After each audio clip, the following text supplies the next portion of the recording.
शरीफ के प्रोग्राम में बैठा था, बंदगी साहब एक साहब कहने लगे गौसुल आजम ने एक तफसीर बयान की, दूसरी की, तीसरी की, चौथी की, 5वीं, 30वीं, 36वीं और 40 तफसीरें बयान कर दी। वो मेरा अपना था, मैं मजलिस में बैठा था, मैंने कहा मुफ्ती साहब उनमें से एक तफसीर हमको तो बताओ। बात तो तब बनेगी ना। बिस्मिल्लाहिर्रहमानिर्रहीम। जुमला समाप्त करने वाले अहबाब से चंद मारूज़ात हैं।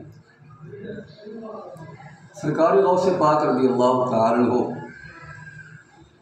वो हस्ती हैं जो किसी भी तारीफ़ की मोहताज नहीं। अगर कोई मौसूफ़ अपनी कम इल्मी की बिना पर आपकी शान में कुछ ऐसे कलिमात अदा करे तो वो सनद नहीं, वो बात किसी के लिए सनद नहीं। जबकि मेरे पास अल्हम्दुलिल्लाह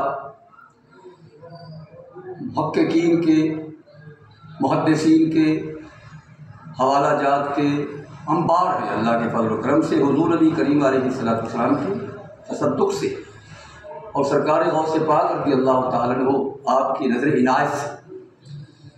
तो जो बात मैं कहना चाहता हूँ वो ये है कि सरकार गौसे पाक रज़ियल्लाहु तआला अन्हु आपकी वो ज़ात है जिसमें अल्लाह करीम जल्ला वहदहु ला शरीक ने इतने कमालात रखे हैं, इतने कमालात हैं कि बड़े बड़े मुहद्दिसीन आपके सामने ज़ानुन तलम्मुद हुए और आपसे फ़ैज़ हासिल किया।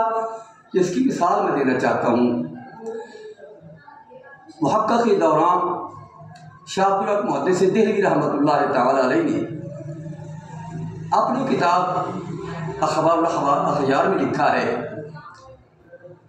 चूँकि इसी बात पे बहस हो रही थी सरकार गौसे पाक रज़ियल्लाहु तआला अन्हु के इल्म पाक पर, तो आपने लिखा है ये मुहद्दिस शाह अब्दुल हक मुहद्दिस देहलवी रहमतुल्लाह अलैह भी किसी तारीफ़ के मोहताज नहीं, तमाम मसाले के लोग आपको मानते हैं। आपने लिखा है कि सरकार गौसे पाक रज़ियल्लाहु तआला अन्हु आपने एक तफसीर नहीं बल्कि एक आयत की 40 तरह की तफसीर बयान फरमाई। तो ये बहुत बड़ी सनद है, ये किसी आम आलिम की बात नहीं कर रहा, मैं एक बहुत बड़े मुहद्दिस की दलील पेश कर रहा हूँ। इससे आगे थोड़ा जाया जाए, एक और मुहद्दिस है जिनका नाम हाफिज़ इब्न जौज़ी रहमतुल्लाह अलैह है। ये जब निगाह गौसियत में ना आए थे उस वक्त इनको कोई नहीं जानता था, लेकिन मुहद्दिस थे। इन्होंने बारगाह गौसियत में आने का शेख अबू अब्बास से तकाज़ा किया था कि मैंने सुना है कि एक अब्दुल कादिर जिलानी है, वक्त के गौस है, मुझे भी आपके दर पे ले जाया जाए। मैं आपके बारे में एक बात कहना चाहता हूँ, इतने बड़े मुहद्दिस थे, इतने बड़े मुहद्दिस बने कि ये फरमाते थे जब मेरा आखिरी गुस्ल करवाना हो तो जिन कलमों से मैं हदीस मुबारका लिखता हूँ उनके तराशे हुए सारे के सारे मेरे घर में मौजूद है तराशे, उनको आग लगाकर मेरे गुस्ल का पानी गर्म किया जाए। आप अंदाज़ा फरमाएं कि कितनी हदीसें लिखी होंगी।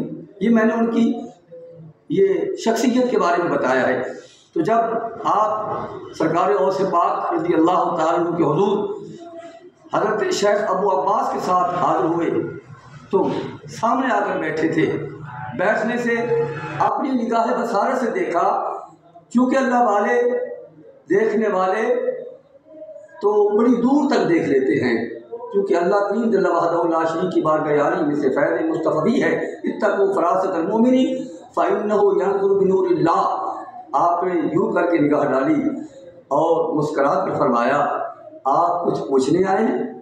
क्योंकि आलिम थे, पूछने आए हैं? जी हुजूर। आपने आयत करीमा पढ़ी और आयत करीमा पढ़ने के बाद आपने 11 तफसीरें मुख्तलिफ बयान फरमाई। तो इब्न जौज़ी और शेख अबू अब्बास आपस में राय मिला रहे थे। 11 तफसीर के बाद दोनों खामोश हो गए। उसके बाद आपने 40 तफसीर मज़ीद बयान फरमाई। जब 51 तफसीरें बयान होने के बाद 51 तफसीरें बयान होने के बाद फिर आपने फरमाया इब्न जौज़ी ये तो मैंने काल की बातें की हैं, अब कोई हाल की बात भी बयान कर दूँ? जी हुजूर मेहरबानी फरमाए, आपने हाल की एक तफसीर बयान फरमाई तो शेख हाफिज इब्ने जौज़ी रहमतुल्लाह अलैह ने उठे और अपने कपड़े फाड़ दिए, फाड़ कर आपके कदमों पे गिरे और अर्ज़ की हुजूर मैं मान गया।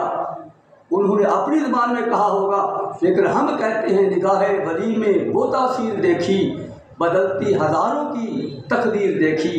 तो कहने का मकसद ये था, मासूफ ने अगर मुताला नहीं किया तो इसमें हमारा कसूर नहीं, मुताला करना चाहिए। और इतनी बड़ी हस्ती के बारे में हंसी मजाक की बात करना, ये उलमा की शयान शान नहीं।